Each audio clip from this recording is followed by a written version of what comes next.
세계 경제 포럼이 예측한 결과를 보면요.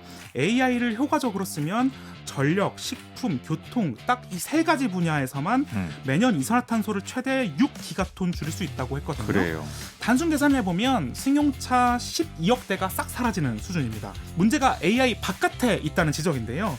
오히려 효율화 기술이 따라가지 못할 만큼 많은 사람들이 차를 끌고 다닙니다. 이렇게 전력 사용을 아무리 줄여도 결국 사용하는 사람들이 늘어나면 전력 사용 총량이 늘어난다. 확실한 건 이대로 가면 파국이다라는 겁니다. 아, 그래요. 네, 현실적으로 이 AI에 대한 엄청난 폭발적인 수요의 증가 너무 좋아하잖아요. 재미도 있고 동시에 이 전 세계 이 수천억의 이 AI 시장을 선점하겠다라고 하는 기업의 그 엄청난 그런 기술 혁신 노력 이 두 개 가지가 이제 결합이 돼 있어서 네, AI가 멈출 수 없다. 이거는 거의 기정사실한 것 같아요. 물론 요새 버블 얘기가 좀 나오긴 합니다만 어마어마한 기술 혁신과 수요 증가가 이제 현실적으로 생겨나고 있는데 좀 더 효율적인, 그러니까 전기를 적게 쓰는, 에너지를 적게 쓰는 AI 쪽으로 좀 가야 되지 않겠냐. 이런 흐름 있을 법 하거든요. 네. 우선 이른바 기술을 발전시켜서 전력을 줄여내는 뭐 효율화 기술이라고 하는데요. 네. 효율화 기술은 엄청나게 빠른 속도로 성장하고 있습니다. AI 분야에서도. 예, 예. 네. 국제 에너지 기구 IEA 자료를 보면요. 2008년에 최신 개발된 칩 전력을 100으로 놓고 보면 2023년 최신 개발된 칩 전력은 0.66에 불과합니다. 그러니까 16년 만에 반도체 칩에 필요한 전력이 채 1%도 되지 않을 만큼 기술이 빠르게 아, 발전하고 있다는 네. 건데요. 그렇게 따지고 보면 사실 앞으로 전력 사용량과 함께 기술 발전 또한 매우 빠르게 발전될 것이다. 이런 이야기도 있습니다. 그래요.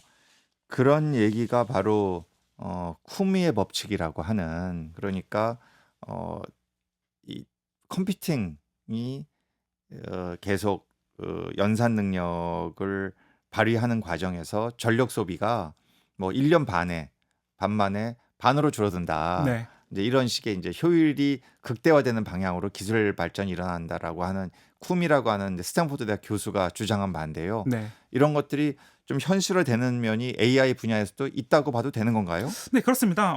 AI를 잘 쓰면 분명히 환경적으로 유용합니다. 세계 경제 포럼이 예측한 결과를 보면요. AI를 효과적으로 쓰면 전력, 식품, 교통 딱 이 세 가지 분야에서만 매년 이산화탄소를 최대 6기가톤 줄일 수 있다고 했거든요. 그래요. 단순 계산을 해보면 승용차 12억 대가 싹 사라지는 수준입니다. AI로 똑똑하게 일하면 탄소 배출도 줄일 수 있다는 희망적인 이야기인 거죠. 근데 사실 반대되는 이야기도 좀 많은 건 사실입니다.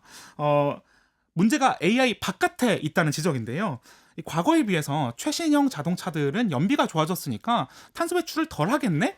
라는 생각을 해볼 수 있을까요? 저는 아니라고 생각을 하는데요. 오히려 효율화 기술이 따라가지 못할 만큼 많은 사람들이 차를 끌고 다닙니다. 이렇게 전력 사용을 아무리 줄여도 결국 사용하는 사람들이 늘어나면 전력 사용 총량이 늘어난다. 이게 이제 제본스의 역설이라고 하는 이론인데요. 실제로 AI 효율화 기술이 발전을 해도 빅테크의 이 온실가스 배출량은 오히려 늘어났습니다. 구글만 봐도요. 2019년 대비 온실가스 배출량이 2024년에 48% 거의 50% 가까이 증가를 했고 마이크로소프트 역시 2020년 대비 2023년에 온실가스 배출량이 30% 가까이 늘어났습니다. 네, 이 죄본스가 이제 영국의 19세기의 경제학자죠. 맞습니다. 그래서 잘 아는데 이 죄본스가 이제 그런 얘기를 한 거죠. 석탄 사용 효율이 늘어날수록 석탄 사용량이 줄어들 것 같은데 안 늘어난다 오히려. 왜냐하면 효율이 높아지니까 자꾸만 더 쓰려고 한다. 이게 네. 이제 이른바 죄본스 파라독스고 리바운딩 효과라고 이제 경제학에서는 부르는 건데요. 그리고 그 흐름이 분명히 있을 것 같아요. 네. 또 한편으로는 또 이렇게 계속 AI를 많이 사용하게 되면 전력 소비량이 늘고 그러면 기후 변화에 엄청난 피해가 발생하니, 아니 AI는 문명의 이익인데 사람들 편하게 살려고 하는 건데 더 재미있게 좋게 편리하게 생산성 높게 살려고 하는 건데, 그래서 기후 피해가 더 커져서 인류가 그것 때문에 고통받고 사망에 이른다면 과연 인류는 도대체 뭘 추구하고 있는 건가? 이런 굉장히 근본적인 문제에 닥치게 되잖아요. 그렇습니다. 강 기자께서 쭉 이 과정을 취재하면서 이건 큰 질문이에요. 네네. 이 앞으로 어떻게 이런 그래도 우리는 AI가 너무 사랑스러워 이 방향으로 갈 건지 아니면 아 이거 자제해야 되겠다. 이렇게 가다가는 결국 이게 기후 피해로 인한 공멸밖에 남은 거 아니야. 이런 흐름이 분명히 어떤 일부 시민단체의 활동가들만이 네. 아니고 인류 전체에 또 지식인들 사이에 심지어 산업계에 AI 기업도 아 우리가 좀 더 책임 있게 개발하고 활용해야 되겠다. 어떤 느낌을 받으셨어요? 이번 취재 몇 개월 동안 하면서. 네. 우선 취재의 결과와는 조금 별개로 제가 네. 개인적으로 느끼는 것들이 굉장히 많았는데 네. 확실한 건 이대로 가면 파국이다라는 겁니다. 아 그래요. 네. AI에 투자되는 비용을 기술적으로 환산을 하면 사실 이 정도 속도로는 앞으로 더 많은 전력 사용량이 있을 수밖에 없다. 없다. 이거는 단기간에는 모든 전문가분들이 공통적으로 하신 말씀이었거든요. 네. 그렇다면 우리는 뭘 해야 되지라는 의문이 들었어요. 제가 판단하기로는 이른바 기후 리터러시를 좀 키우는 게 필요하지 않나라는 아. 생각이 좀 들었습니다. 그래요.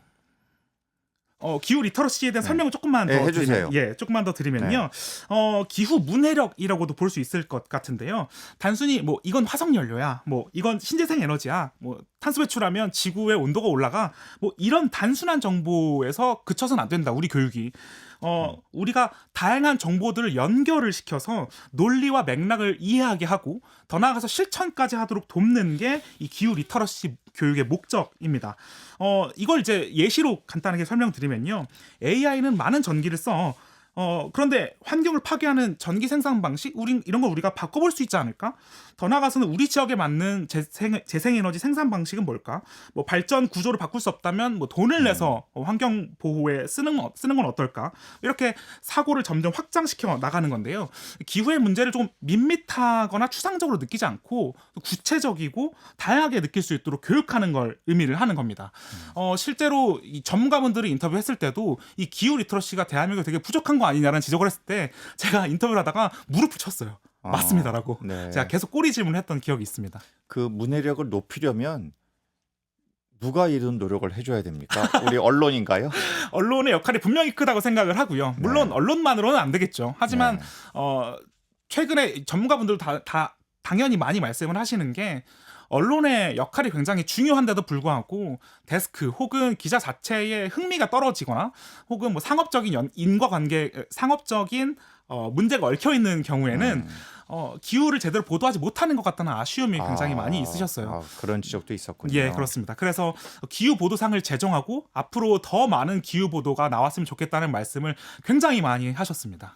저는 경제학을 공부하는 사람으로서 그런 언론의 역할이 중요함과 동시에 정부가 조금은 좀 개입할 필요가 있지 않을까? 이 폭주 기관차처럼 지금 AI를 활용하고 또 AI 기술을 개발하겠다고 하는 이 공급과 수요가 맞물려가는 상황에 대해서 예를 들자면 저도 사실은 솔직히 챗 GPT 좀 써봤거든요. 근데 네. 최근에는 좀 사용량을 좀 줄이려고 하고 있어요.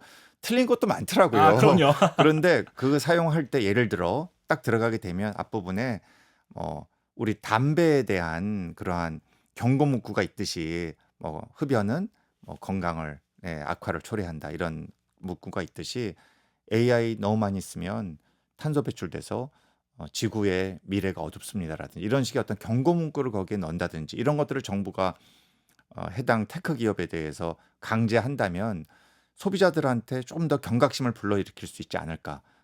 또는 기업의 입장에서 탄소 배출 많이 하는 전기를 쓰는 기업과 아리백을 하는 게 열심히 가는 기업 두 기업의 AI의 단가는 다를 것이다. 왜냐하면 아무래도 탄소 배출을 많이 하는 쪽에 정부가 가격을 올려서 규제를 하게 되면 이 AI 사용료가 올라갈 수밖에 없게 되잖아요. 네. 그런 비싼 전기를 쓰게 된 거니까. 그렇다면은 소비자 입장에서 아리백을 하는 재생에너지를 쓰는 기업에 대한 그런 쪽에서의 AI 소비가 좀 늘어날 수 있는 이렇게 정부가 좀 개입해서 AI 소비를 좀 더 친환경적으로 갈 수 있는 가능성 이런 거는 물론 직접 취재는 안 하셨겠지만 네. 그 관계자께서는 어떤 이런 정부의 개입에 대해서 어떻게 좀 느낌이 있으세요? 네, 정부의 개입이 필요하다는 주장에도 저도 당연히 공감을 하는데요. 네. 그러니까 정부의 개입이 어떤 방식으로 들어갈 것이냐에 대한 문제의식은 조금 있습니다.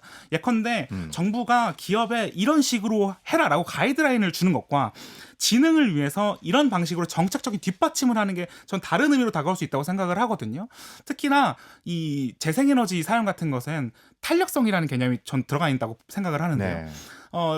재생에너지를 사용하기 위해서 우리가 이 정도 돈을 투자를 할 수 있어와 우리가 재생에너지를 아무리 사용하는 게 좋다고 해도 이 정도 돈을 투자할 수 없어라는 이 간격을 결국 좁혀내야 되지 않나라는 생각을 굉장히 많이 합니다. 우리나라가 발전 비중으로 따지면 아직 뭐 10% 이제 겨우 재생에너지 비중이 10%를 넘은 수준이거든요. OECD 기준으로 한참 부족합니다. 이런 것들을 우리가 하나하나씩 만들어 나가기 위해서는 정부가 개입해야 되는 영역이 전 단순히 산업뿐만이라고 생각하진 않고요. 네. 아까 말씀드렸던 기후 리터러시 등 되게 다방면에서 고민할 수 있는 부분들이 있어서 많은 노력이 필요할 것이다라고 생각을 네. 합니다. 그래 강 기자께서 이번에 이걸 조사를 하면서 취재하면서 상당히 이제 젊은 청년 기자로서 이런 아주 난 의미 있는 이런 하나의 작품을 만들었다라고 생각이 돼요. 저 그 영상도 직접 봤거든요. 감사합니다. 예, 그런데 이 AI에 관련된 취재를 앞으로 계속해서 한다면 어떤 쪽으로 더 좀 심도 있게 하고 싶은지 한번 말씀을 해주시죠. 제가 최근에 좀 흥미롭게 느꼈던 것은 박물관의 탄소 배출이 정말 많다는 거였어요.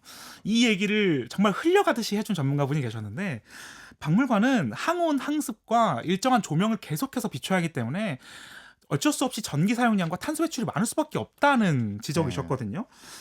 건물 단위로 생각을 해보면 예컨대 우리가 그동안은 국가 단위로 많이 생각을 해왔잖아요. 뭐 미국이나 유럽이나 대한민국이나 탄소 배출을 줄이자 뭐 콥21이라든가 그런데 그걸 조금 더 세분화해서 건물 단위로 우리가 따져보기 시작하면 조금 더 세부적으로 논의를 할 수 있지 않을까라는 생각이 들어요. 해외에서는 아예 골조를 제외한 내외벽을 나무로 만듭니다. 그런 경우에 탄소 배출이 훨씬 줄어들겠죠. 그러니까 기후를 우리가 생각하고 있는 특정 개체의 반대편, 대척점에 놓고 서로 비교를 해보면 굉장히 재미있는 기사와 취재들이 가능하지 않을까 네. 생각해 봅니다. 그 지금 강 기자 얘기를 제가 들으면서 제 나름의 해석을 해보자면 AI는 굉장히 인류의 미래를 풍요롭게 만들 거야. 네. 이런 관점.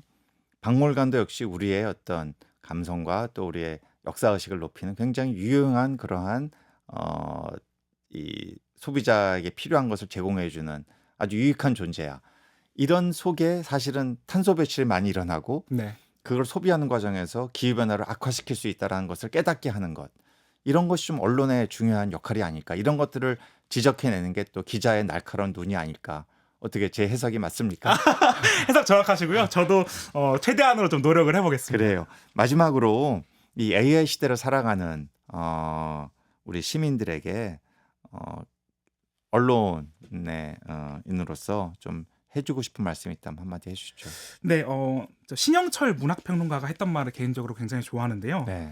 인간은 내일 자신의 새끼손가락이 잘리게 되어 있다면 오늘 잠을 못 자겠지만 먼 나라에서 지진으로 수많은 사람이 죽었다는 소식에는 동요도 없이 곤히 잔다. 그게 인간이다.